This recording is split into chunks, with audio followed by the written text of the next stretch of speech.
Frédéric Peigné, je suis producteur de lait à Combourg. Je suis seul sur l'exploitation. Je produis un bon 600 ml de lait avec une soixantaine de vaches. Je suis équipé donc en robot de traite Lely depuis 2002. Ensuite, j'ai changé pour un A3 et en 2017, j'ai changé aussi pour un A4. Et en août 2020, je me suis équipé donc d'un Lely Juno.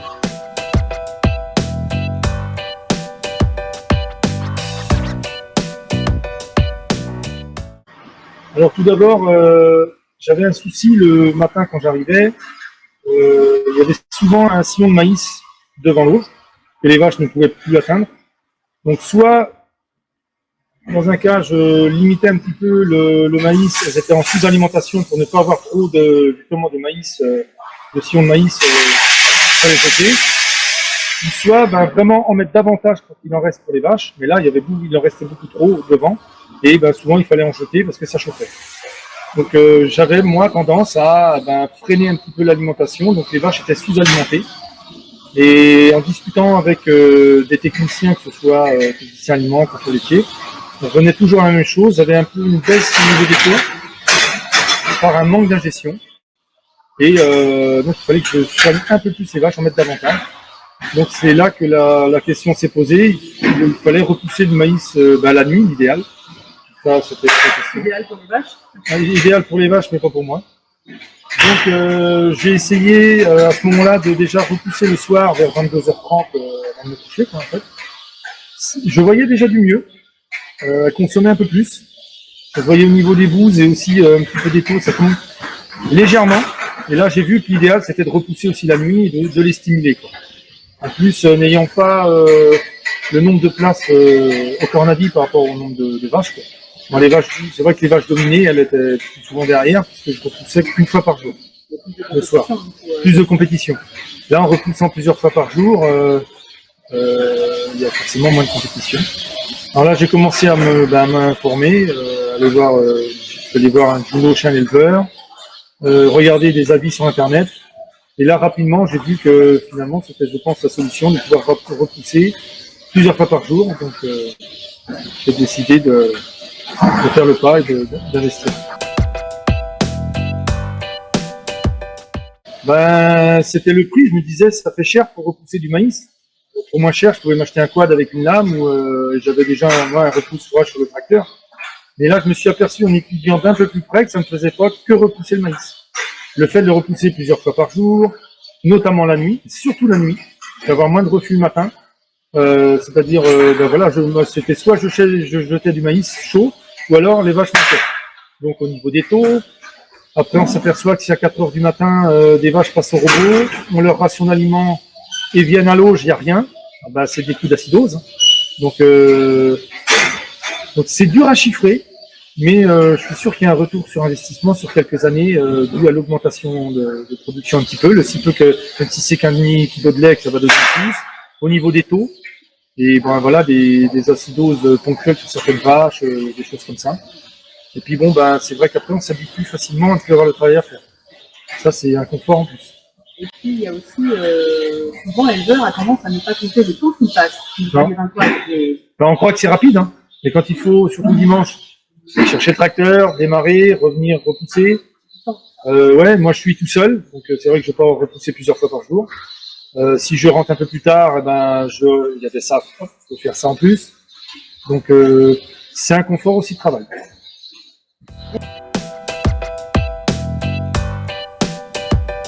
L'installation s'est faite sur une journée et le technicien arrivé dans la matinée, il l'a installé le soir, mais en partant, c'était en route.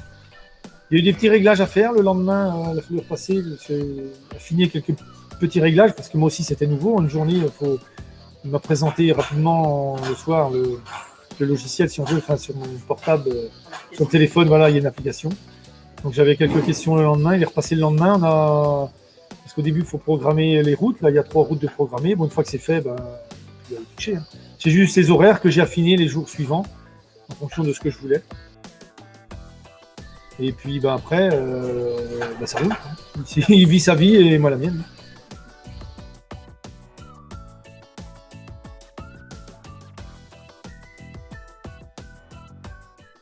c'est vrai que sur les vaches dominées, quand on repousse qu'une fois, alors le matin, quand je donne le maïs, finalement, bah, tout le monde vient à l'auge, beaucoup viennent à l'auge, là c'est une chose. Mais comme je ne repoussais qu'une fois par jour, le soir, bah, c'est pareil, beaucoup venaient à l'auge. Donc les dominées, elles, bah, restent souvent derrière. Là, le fait de repousser plusieurs fois, ça fait comme un roulement dans le bâtiment en fait. On n'a pas cette impression-là que tout le monde vient au même moment. Et avec le robot de tête, c'est bien, il y a déjà un système de roulement dans le bâtiment. Et là, je trouve que bah, ça se marie bien les deux ensemble. Il y a moins de compétition à l'auge. Elles ont moins tendance à repousser le maïs, elles, donner des grands coups de tête. En général, c'est ce qu'elles font quand on repousse tout d'un coup.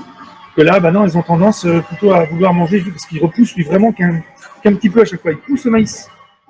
Et elles ont tendance à manger ce qui vient juste de pousser, et puis après, bah, manger ce qu'il y avait encore de disponible. Ça fait un peu plus serein. Ouais, je trouve. Moi, on les dérange pas, en fait. C'est leur train-train, quoi. Et moins on les dérange, mieux c'est.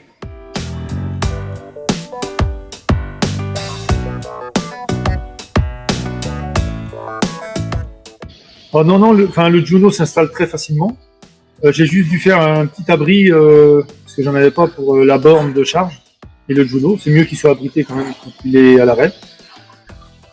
Sinon, ils ont juste placé des plaques au sol, donc il n'y a rien de... Non, il n'y a rien eu en modif, quoi. Juste un petit abri à faire.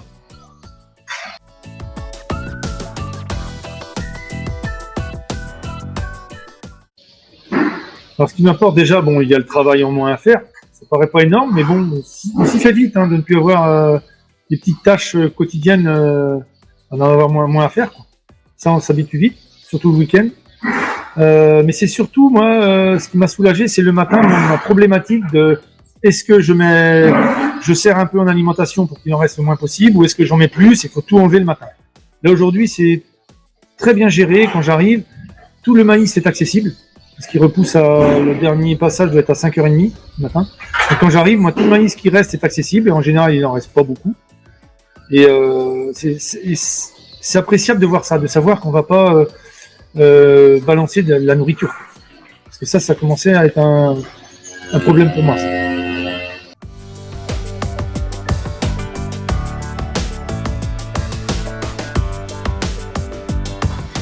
Bah, l'économie, tout de suite on la voit, parce que moi j'ai tout de suite ressenti que je mettais moins de maïs, de fourrage à la fumière parce qu'il avait chauffé. J'ai vu ça.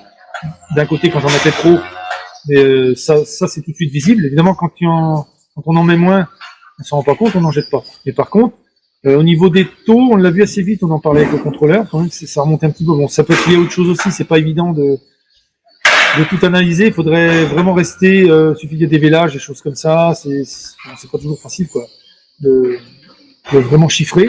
Mais de toute façon, une chose est sûre, si les vaches sont à manger à volonté, on sait tout de suite que la quantité de lait produite, tout de suite, ça joue. Ça se voit tout de suite. Donc, ne serait-ce qu'un demi-kilo de lait par vache de gagner, ben on fait vite le calcul. Moi, c'est plus de 3000, enfin, c'est plus de 3000 € à l'année. Donc, ça va très vite. Donc, moi, je pense sur 3-4 ans, il y a un retour sur investissement. Parce qu'en électricité, c'est pas une grosse consommation. De toute façon, bon, il n'y a plus de quantité de consommation de fuel, mais si à ça on ajoute des coups d'acidose sur certaines vaches parce qu'elles mangent de l'aliment et puis il n'y a pas de maïs derrière, c'est pas bon. Hein. Donc il y a différentes choses. C'est pas facile à chiffrer, mais bon, on ressent quand même tout de suite que si les vaches ont ce qu'il faut, ça produit derrière et les taux aussi.